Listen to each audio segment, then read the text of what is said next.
Alright, today we're going to review and install this Yi dash cam. It's a 1080p 60 frame per second with Wi-Fi dash cam for under $50. It's reviewed as one of the best under $100. And I'm going to go through and open it now.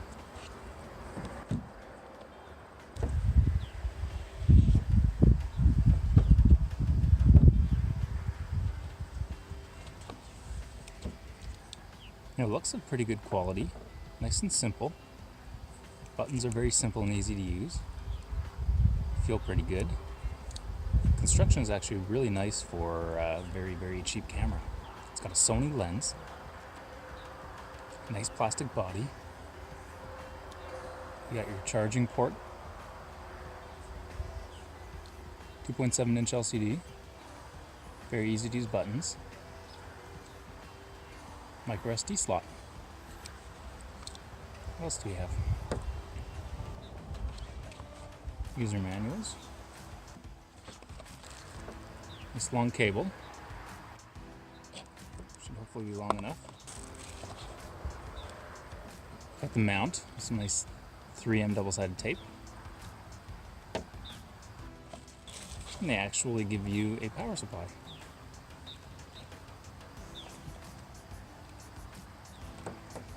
It's not bad. Now, to complete this installation, you're going to need the camera, everything that it came included with, the SD card that you're going to have to supply on your own, some panel tools, and a Phillips screwdriver. Now, to find the perfect spot to mount the dash cam, it's going to depend on a few things. First of all, the most important thing is the actual view that the camera gets. Second of all, is going to be, for me personally, I want it to be hidden, so I'm going to try to hide it behind my rearview mirror here as best as I can. But at the same time, I need to be able to access the buttons and see the screen. So to do that, to test it out and figure out exactly where the best spot is, I'm going to power on the camera, and because this camera has a viewfinder, I'll be able to see exactly where it's seeing, and then I'll be able to figure out exactly where I want to place it. So the first thing that comes up is a QR code, so you can download the app and I guess synchronize it with the camera here, and I believe from there you can download the footage from this camera, which is pretty neat. So instead of taking the camera out and bringing it to your computer and downloading the files off there, you can just download them over Wi-Fi if you end up needing them. So I've got the camera powered on, and that's actually pretty slick. I got it connected to my phone and it was fairly easy. It connects through Wi-Fi, and I can't show you this, but the phone on my app, I can actually see the live feed of the camera. It's really neat, and it's actually more than I was expecting for, you know, a very cheap. In the end, this cost me $41, so very impressed. Pretty much what I'm going to do is I'm going to take a look at the display here and kind of figure out where I want it, and just mount it. It's really hard for you to see, but pretty much I'm going to have it around here. Oh, come on. Just press the button or something. There we go. I'm going to have it around here and just have it, you know, kind of centered and about this angle up and down so that I can see, you know, the sky, and you know, that's more important than actually looking at my dashboard. So yeah, I got a pretty good idea of where I want it. Now I'm going to go ahead and mount the camera first, and then I will run the cable because it's got to go all the way. I'm going to go along the roof line to the passenger side, down the A-pillar, down around between the door and the dashboard area there, underneath the footwell for the passenger, up along there, along the center console, and it's going to wrap around because my power adapter is right there. So let's get to it.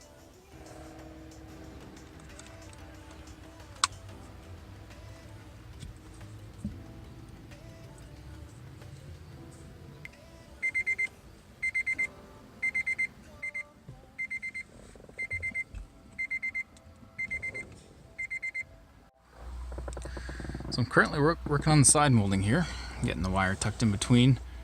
So I'm just kind of using my tools to take, moldings and side pillar moldings here off to the point where I can tuck the wire behind.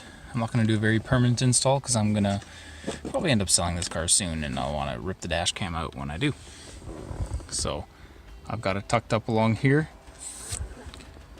Now I'm just going along the side, and we'll continue on all the way down there.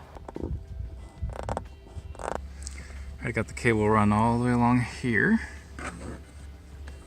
and down here. So now the next step is to kind of go underneath some panels here and ring it along to the back, and then I'll hide it up underneath between the center console and the carpet, and I'll bring it up here. Now I got it down here, so from here what I'm going to do is very simple, and I'm just going to tuck it in along the center console and the carpet. And then the end goal is that it's going to come up here and plug right in. So I can actually do that. Plug that in. Go down there. And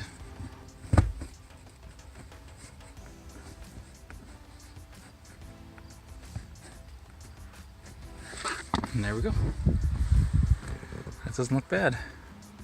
So here's the finalized install from the outside.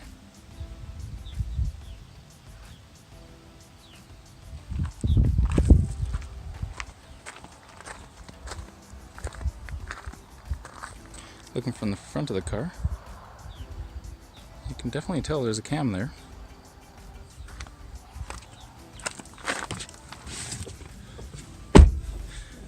So as I'm sitting here driving, looking around, the camera is just barely noticeable from the bottom of the rearview mirror, which is perfect. That's exactly how I want it. And here's kind of a side shot, and you can see that I have my command start, auto start receiver right here, which kind of tucked perfectly out of the way.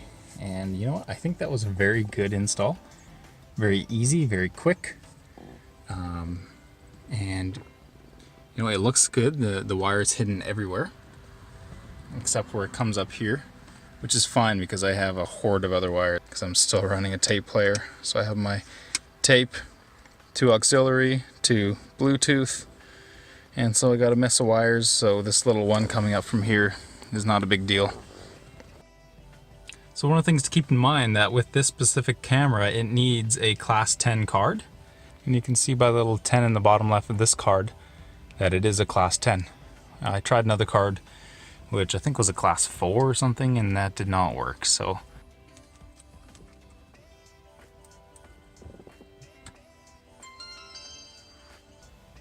must be formatted. Okay, let's go ahead and do that. Please back up your files. Card is currently empty. Let's do a format. Alright, and there we go. Right on. So we're gonna go ahead, drive around a bit, and I'll get some footage for you, and we'll see what. Oh, you know what? Before I forget, I've got to rip the protectant off. Oh yeah. And there's one more on this side. This is the best part about owning any electronic. Oh yeah. All right, let's go for a drive.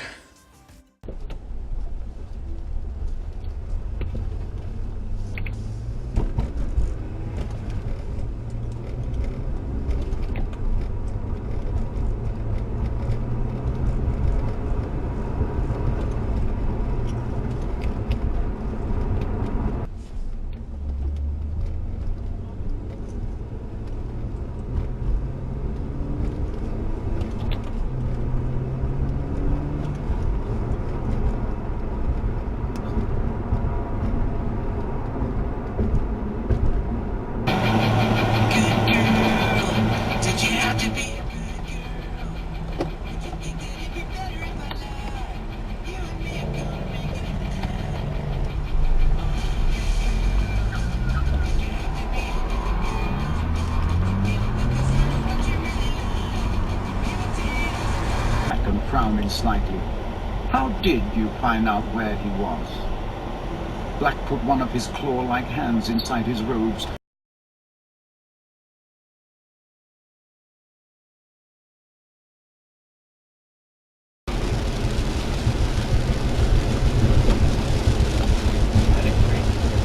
Yeah, it's possible. That guy is nuts. We got to know what we're out of. So I figured I'd give you guys a little look at what the app looks like.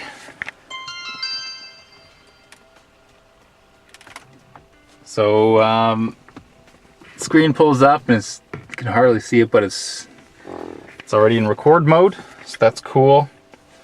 Now if I go to my phone and I open up the I don't know what it's called, the Yi Smart Dashcam app. So I've already paired it, so now I'm just going to go ahead and it's going to connect. Perfect, I got a text message.